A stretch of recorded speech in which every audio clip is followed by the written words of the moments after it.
અમદાવાદ થયેલ પ્લેન દુર્ઘટનામાં ગઢડા તાલુકાના અડતાળા ગામના પતિ પત્ની હોવાનું સામે આવ્યું। અડતાળા ગામના અને લંડન રહેતા હાર્દિક દેવરાજભાઈ અવૈયા ઉંમર 27 અને તેમના પત્ની વિભૂતિબેન હાર્દિકભાઈ પ્લેનમાં લંડન જવા નીકળ્યા હતા। હાર્દિકભાઈ અવૈયા લંડન રહેતા હતા, પરંતુ 1 મહિના પહેલા તેમનું વેવિશાળ થયેલ, જેથી તેઓ બંને અડતાળા આવેલ અને અડતાળાથી થોડા દિવસ પહેલા સુરત રહેતા તેમના ભાઈના ઘરે હતા અને આજે બંને લંડન જવા પ્લેનમાં નીકળ્યા હતા। ત્યારે પ્લેન દુર્ઘટનાના સમાચાર મળતા હાર્દિકભાઈના પિતાએ દેવરાજભાઈએ ફોન કરેલ, જણાવેલ કે પ્લેનમાં બેસી ગયા ત્યારબાદ કોઈ સમાચાર નથી। હાર્દિકભાઈનો ભાઈ સુરતથી અમદાવાદ જવા રવાના થયા હોવાનું હાર્દિકભાઈના પિતાએ જણાવ્યું। પ્લેન દુર્ઘટનાના સમાચાર મળતા અડતાળા ગામે હાર્દિકભાઈના પરિવાર અને ગામમાં દુઃખનું વાતાવરણ। દેવરાજભાઈ કયું ગામ? અડતાળા।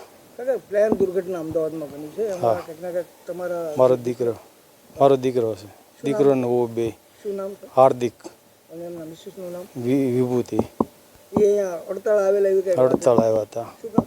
માતાજીને તાવો હતો એટલે અમતા આવ્યા હતા, એટલે આવ્યા અહીંયા 5 તારીખે અહીંયા હતા અને આજનું પ્લેન હતું।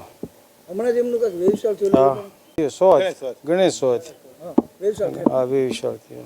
બરોબર. અને બંને પતિ પત્ની ત્યાં હા, જતા ત્યાં જ હતા, ત્યાં હતા અને જતા હતા। અને આ સમાચાર આવ્યા. આ સમાચાર પોણાએ મેં ફોન કર્યો 12:45, કીધું પહોંચી ગયા, તારે ગયા, અમે પ્લેનમાં બેસી ગયા, પછી કોઈ વાત નથી।